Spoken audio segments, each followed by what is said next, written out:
Today we close out the Massacre arc. Or is the massacre really just getting started?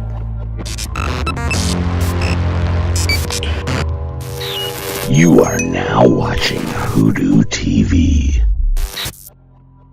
Hey, welcome back to WhoDooTV. I'm Hoosier. And I'm Jared. Today we are talking about Harbinger Renegade number 0, written by Rafer Roberts, art by Juan Jose Rip, and colors by Andrew Dalhouse. We get Juan Jose Rip back with this title, just like he did in number 6, and he is bringing out just what he normally does. Some great looking art, and it is pretty impressive. Yeah, the story is fast-paced, it's full of tension, it's exciting. The colors are awesome. Andrew Dalhouse is so good. Everything he did on Rapture was amazing, and just seeing him come on this as well, he's just a seasoned colorist, and it brings a whole lot to this story. Right. And before we get further, we want to pause for you and say we read this book. We hope you have. So read it, press pause, come back. We'll be here when you're done.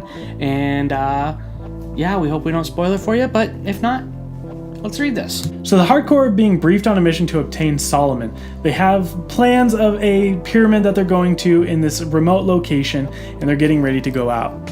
And now there's also 3 new Hardcore members that we get to meet. Hayseed, Surfer, and Rascal, since the rest of them were all killed during the Harbinger number 5 issue in Renegade in that battle with Gen Zero. Mm-hmm. Yeah, and it's... I don't know if they fare as well in this one. And in this, we actually see that piece of Harbinger Renegade, like I think it was like a number 2 or number 3, where Solomon is talking to the Bleeding Monk asking for the Stormbringer. And he gets more in depth with that conversation, give me the Stormbringer, and the Bleeding Monk is completely against it. He doesn't want it. And ultimately, that's where we're at. Hardcore searching for Solomon. And it becomes a great adventure in this Aztec-ish pyramid where we get to meet more bleeding monks and chaos. Yeah, it is nuts. It is full of action. I mean, as soon as they enter in these monks that they're just sitting there meditating, and then they turn around and start attacking them with these Psyot type powers.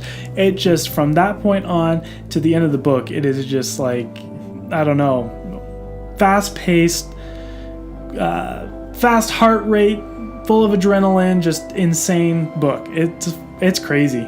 It is a very insane piece, and ultimately we see Solomon manipulate Hardcore to free the Stormbringer, and we get some really cool Stormbringer pictures of him basically swallowing people's souls and getting stronger by the moment and taking over people. His interaction with Palmer is really cool, mm-hmm. and it leaves a huge door open for the Harbinger Wars number 2 that's coming soon. Mm-hmm. This is an open-ended thing. Ask a lot of questions, but I am confident with this one that we're going to get those questions answered in Harbinger Wars 2, which is just around the corner, really. Right, and I'm actually getting the Harbinger Wars 2.0 issue. We will do a review on that since not everybody's getting that, since it was coupon only. So make sure you follow us for that. That way, if you didn't get those coupons, we'll get you updated and caught up with it. Mm-hmm. But yeah, I'm super excited to where it went. I actually think that Harbinger Renegades set a very good base to a bigger story. It was a setting of, even though you got a lot of action in 5, it did set a great story for what's to come. Mm-hmm. I would agree with that. Even though there may be some discussion about the ordering of this last arc, this Massacre arc, which issue should come out when, I think this issue is still just a solid issue with all the information that we have together on this. It has come out to be something great.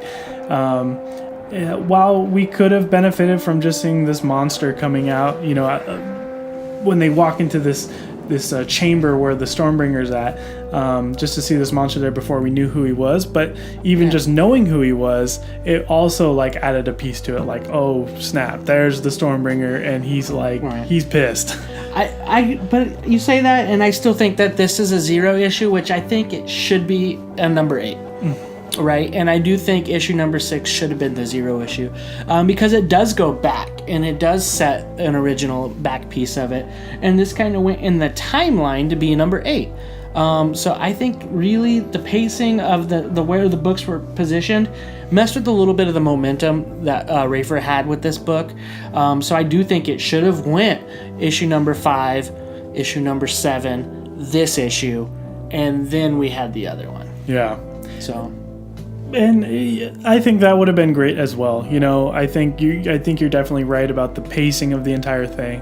But just coming back to this issue, it's great. I mean, Juan Jose Rip is an awesome artist. One thing I just appreciate about him is filling the entire panel. And he gives a lot of texture to the backgrounds. You know, there's not a lot of just empty flat space in his artwork, which is awesome. It just feels like you're in there and you're surrounded, and I think that really attributed a lot to the action. The fact that there's not everything has a texture to it. Everything, you're surrounded by it in this book. I agree. I enjoyed the art. The writing was pretty good. The story was great. But the big question I have is the people that are there with Solomon after the Stormbringer was released. I don't remember who they were. There was a man and a woman sitting on the couch, and it just seemed like they may have been importance. I don't know.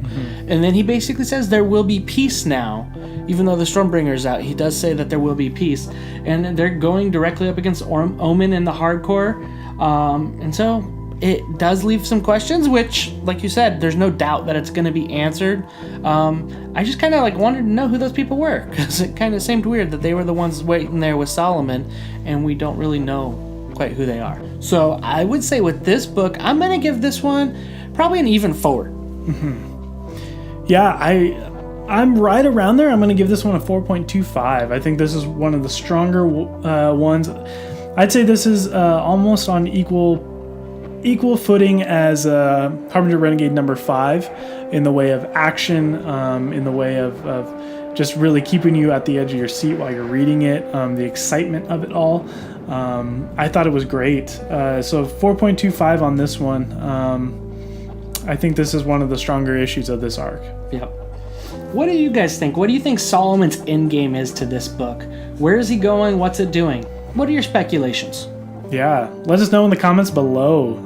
Hey, if you like this video, be sure to hit the like button below. There's also that subscribe button down there too. Make sure you punch that. We'd appreciate it.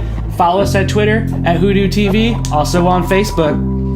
Yeah, and we'd like to thank our friends over at OutrightGeekery.com. Be sure to check them out. They got all sorts of nerdy stuff on there. Links down in the description. Thank you for watching WhoDooTV. We appreciate you guys.